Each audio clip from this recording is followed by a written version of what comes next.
hari ini memang acara utamanya adalah silaturahmi halal bihalal Forum Penyelamat Demokrasi dan Reformasi atau kita singkat FPDR. Dan perlu saya ingatkan bahwa kantor ini yang dulu TKRPP Ruang Aspirasi Relawan sekarang sudah kita ambil alih menjadi sekretariat utama dari Forum Penyelamat Demokrasi dan Reformasi. Dan saya ingatkan juga ketua Dewan Pengarah dari FPDR ini adalah beliau Laksamana TNI Bintang Sunda, ketua umumnya adalah Bapak Marsikal TNI Purnawirawan Agung Supriyatna, saya sebagai Sekjen Rudi Eskamri, dan ada beberapa dewan pakar di forum ini, salah satunya Dr. Subari, Profesor Ika Rusha Bakti, Profesor Hendri Subiakto, dan banyak hal. Jadi hari ini kita diskusi sebetulnya. Topik utamanya adalah kita ingin bersama berdiskusi menyikapi prediksi keputusan MK yang akan dilakukan tanggal 22 April 2024 yang ada. Ada beberapa skenario, lalu kita merencanakan sikap kita seperti apa. Nah, untuk itu saya akan serahkan kepada Ketua Umum FPDR untuk menyampaikan poin-poin yang kita diskusikan pada hari ini. Aku saya bersilakan. Baik, terima kasih ya teman-teman yang saya terus terang saya banggakan lah ya. Saya bahagia sekali bisa ketemu semua teman-teman di sini yang sudah menunggu kami tadi diskusi di atas. Ini semua dasarnya sebelum naik ke atas kita semua pasti lihat di sini kan. Bagaimana mereka supaya ada tulisan tidak melawan lupa itu ya. Bagaimana perjuangan reformasi ya para mahasiswa dulu untuk membentuk demokrasi kita seperti saat ini. Nah, demokrasi ini kan sudah berjalan ya, mulai dari tahun 2004 sudah mulai berjalan sampai sekarang. Nah, ternyata ini mau luntur dan mungkin juga mau rusak. Nah, sehingga dengan mau luntur mau rusaknya demokrasi ini terjadilah pemilu 2024. Nah, pada saat pemilu 2024, nah kita ini hasil diskusi, hasil pemantauan kita segala macam, ini terjadi segala sesuatu yang jelas-jelas ini jelas merusak demokrasi. Ya, akhirnya diajukanlah ke MK. Nah, prediksi kita di MK, hasil dari MK ini, kita hanya bisa ya mendesak ya, dan kita yakin ya bahwa semua hakim yang ada di MK mudah-mudahan mereka akan menggunakan dengan hati nurani mereka ya, dengan secara rasional berpikir sehat, menggunakan akal sehat dengan hati nuraninya mereka ya, sehingga mereka bisa dengan tulus ikhlas melihat apa sih dan bagaimana sih penyelenggaraan pemilu 2024 ini, terutama dalam pemilihan presiden ya. Itu yang pertama. Yang kedua, kita juga bisa melihat tokoh-tokoh nasional kita ya. Kita lihat, coba kalau teman-teman sudah baca di Kompas juga ya, di mana Ibu Megawati Soekarno Putri ya sebagai sahabat keadilan ya kan, sampai sahabat pengadilan itu yang amicus curiae itu membuat suatu tulisan. Nah, tulisan itu coba kalau dibaca, ini semua demi demokrasi, demi masa depan bangsa dan negara Indonesia ke depan. Ya, sehingga kita tadi diskusikan bahwa bagaimana nih beberapa prediksi keputusan dari Mahkamah Konstitusi itu. Nah, karena keputusan itu kan tidak bisa diganggu gugat, ya, keputusan MK itu sudah ada undang-undangnya.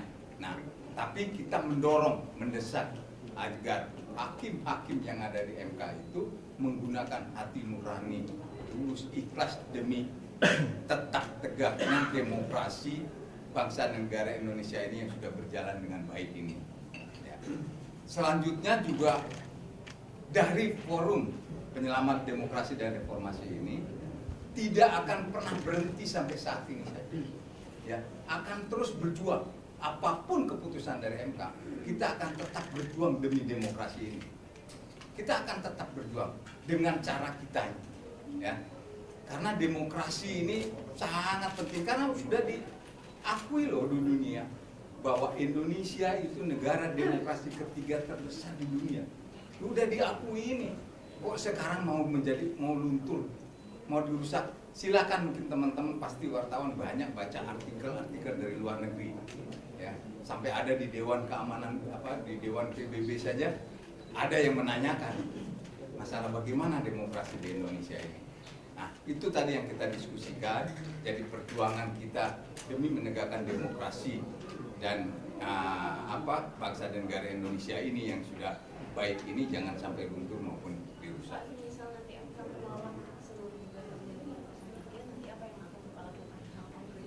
Kita akan lihat, kita tetap akan bersuara. Ya, kita akan mengadakan acara-acara ya yang jelas. Asa MK tidak menggunakan hati nurani dari ini tuh bukan kita saja loh ya. Kita lihat akademisi, para guru besar, para rektor, para tokoh nasional, budayawan, semua coba kalau kita teliti satu persatu, kita pahami, kita analisa, begitu banyak sekali sebetulnya. Hanya karena apa? Karena tidak punya kekuasaan apa-apa, hanya bisa menyuarakan. Nah, penguasa ini dia bisa menggunakan dengan apa saja. Ya. Contoh kalau ada orang yang keras berbicara begini-begini, dicarilah. Ya, apa saja dicari, kesalahan-kesalahannya dicari gini. Nah, ini yang merusak demokrasi. Pak, mungkin keputusan dari MK, kan masih tanggal 22 Pak, mungkin apakah dari FPDR apakah mengajukan amicus curiae saudara juga? Apa yang sudah diajukan mereka, kita juga sudah membuat menyusun. Ya. Jadi ada nanti 4 poin yang kita akan sampaikan juga ke sana. Oh, berarti akan ada amicus curiae baru dari FPDR-nya? Iya, betul. Kapan kira-kira Pak? Karena kan tanggal ini kan semakin dekat. Ya, kita akan lihat ya setelah kita diskusikan tadi, banyak yang kita koreksi lagi, kita perbaiki ya, dan kita akan sampaikan ke sana. Ini ada pertanyaan lain? Jadi teman-teman ya, bahwa kita menghormati keputusan MK, itu final and binding. Tapi sebagai rakyat, sebagai warga negara, sebagai pembayar pajak, kita tetap boleh bersuara, mengomentari kan? Itu hak kita, hak demokrasi kita. Jadi kita istilahnya berharap yang terbaik kepada MK, tapi juga kita juga menyiapkan langkah-langkah kalau mereka akhirnya menolak gugatan, karena memang waktu yang diberikan oleh undang-undang kepada MK hanya 14 hari kerja, namun sangat terbatas. Kita menyadari hal itu, tapi apapun keputusannya itu adalah keputusan dan akan menentukan arah kebangsaan kita kemana ke depan. Dan saya masih mempunyai kepercayaan bagi MK ini, kan awal mula masalah kan di MK sebetulnya kalau begitu. Dari keputusan nomor 90-nya, masa Hakim yang mulia ini tidak mau menyelesaikan kekrisruan yang dimulai dari MK sendiri. Ini MK mau merobohkan pilar-pilar yang 9 pilar itu atau akan menegakkan kembali, itu tergantung pada keputusan tanggal 22 April nanti. Itu yang sikap kami tegas ke arah sana. Kita mudah-mudahan marwah MK kembali baik. Ya. Mungkin ada lagi dari Prof. Ikrar mungkin yang disampaikan. Prof, nanya boleh nggak, Pak? Pak Ikrar mana? Pak Ikrar. Seandainya ditolak. Pak Ikrar, mendampingi kita, beliau ketua Dewan Pakar.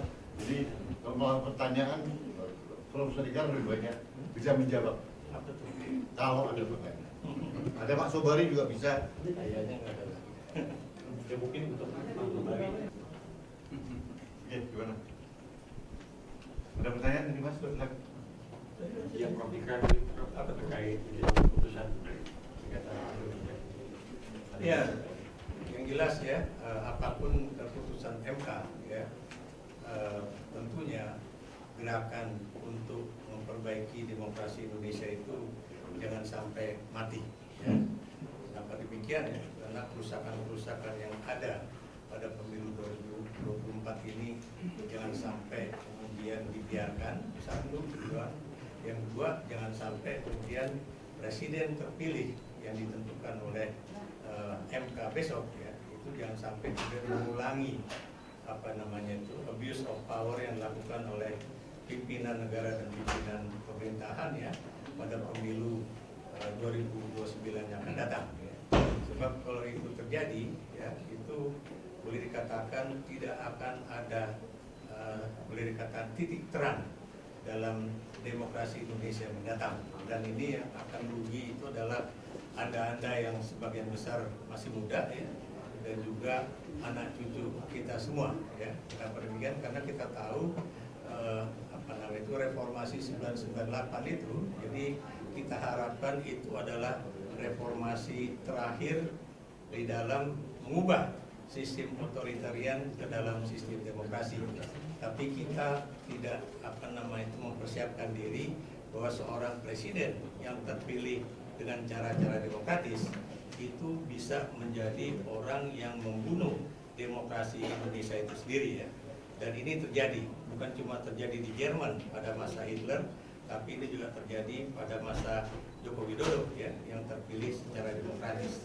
Dan kita juga tidak menyangka bahwa seorang yang kemudian didukung oleh sebuah partai politik ya, itu kemudian menjadi orang yang bukan cuma mengkhianati partainya sendiri ya, tapi juga mengkhianati masa depan demokrasi Indonesia, bangsa, bahkan mengkhianati bangsa dan negara Indonesia ya, untuk bisa membangun Indonesia sebagai negara yang boleh dikatakan terbesar nomor 3 di dunia yang bisa menjalankan demokrasi secara baik.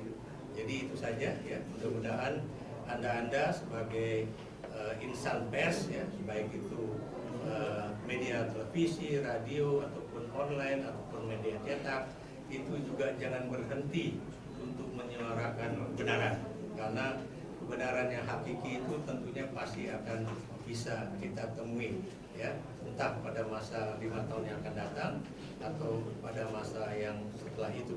Maka demikian, janganlah kita berhenti untuk memperjuangkan demokrasi Indonesia yang benar-benar demokratis ya. Janganlah kita berhenti untuk kemudian meniadakan nepotisme kembali marak di Republik Indonesia yang kita cinta ini. Itu aja, terima kasih. Terima kasih Pak. Saya kira sudah Bapak. Terima kasih semuanya. Terima kasih. Dibantu selamatkan demokrasi Indonesia. Oke, terima kasih.